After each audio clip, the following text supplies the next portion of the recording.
جمال الوجود بذكر الإله وتصفو الحياة بنور هدى. ایک شخص نے غنیہ کا ترجمہ کیا. غنیۃ الطالبین کا. غنیۃ الطالبین یہ شیخ عبد القادر جیلانی رحمۃ اللہ علیہ کی کتاب ہے.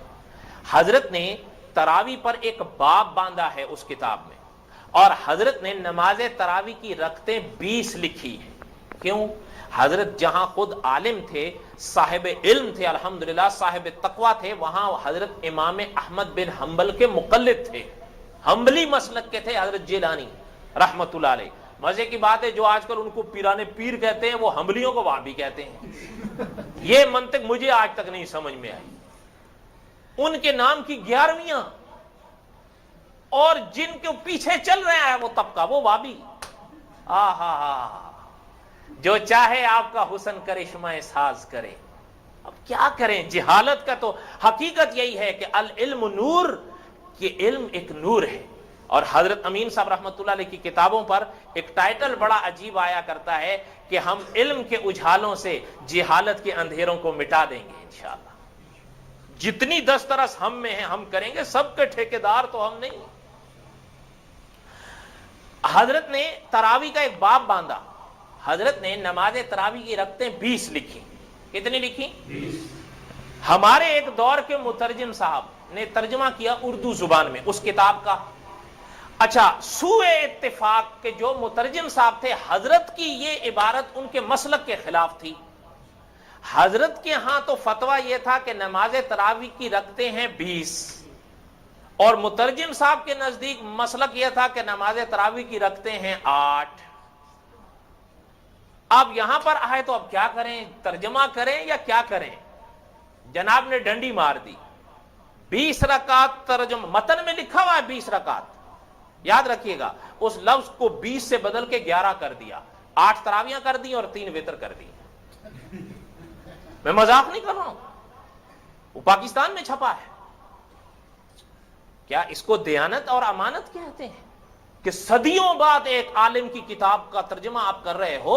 تو پھر اگر آپ کا مسلک جو بھی ہے، یا تو پھر کرو ہی نہیں ترجمہ، چھوڑ دو، اور اگر ترجمہ کرنے کا شوق ہے تو پھر امانت سے کرو.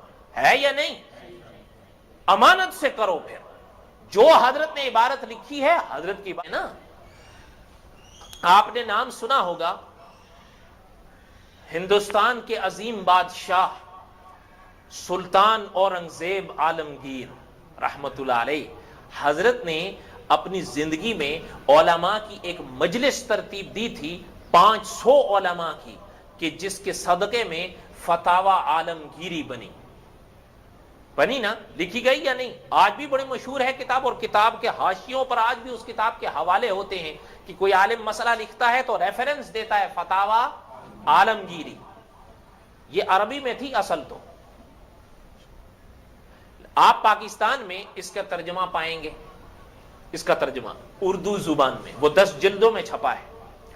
جن صاحب نے اس کا ترجمہ لکھا ہے نا، ترجمہ اردو زبان میں، وہ خود حنفی مسلک کے نہیں تھے، وہ غیر مقلد تھے، وہ ان مسالک کے قائل نہیں تھے اس طرح خود کے لیے، وہ غیر مقلد تھے.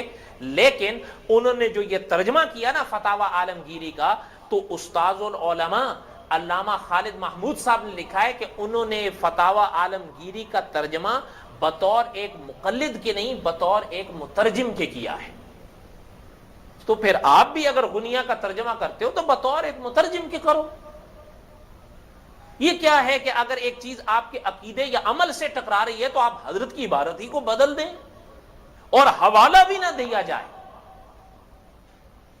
بات سمجھ میں آ رہی ہے نہیں آ رہی ہے؟ میرے کہنے کا مقصد یہ ہے کہ الفاظ کو اگر آپ بدلیں گے، اب حدیث شریف میں تو ہے عبدہ و رسولہ، آپ اس کو نورہ و رسولہ کر رہے ہو. آپ دھوکہ کس کو دے رہے ہو؟ سب سے پہلے آپ اپنے آپ کو دھوکہ دے رہے ہو. سب سے پہلے اپنے آپ کو دھوکہ دے رہے ہو. تو ظاہر ہے کہ جب بنیاد میں دھوکہ ہوگا تو اس بنیاد کے اوپر جو آپ دیوار کھڑی کریں گے تو اس میں دھوکہ ہی آئے گا. بہرحال دعا کریں اللہ تعالی ہدایت بخشے.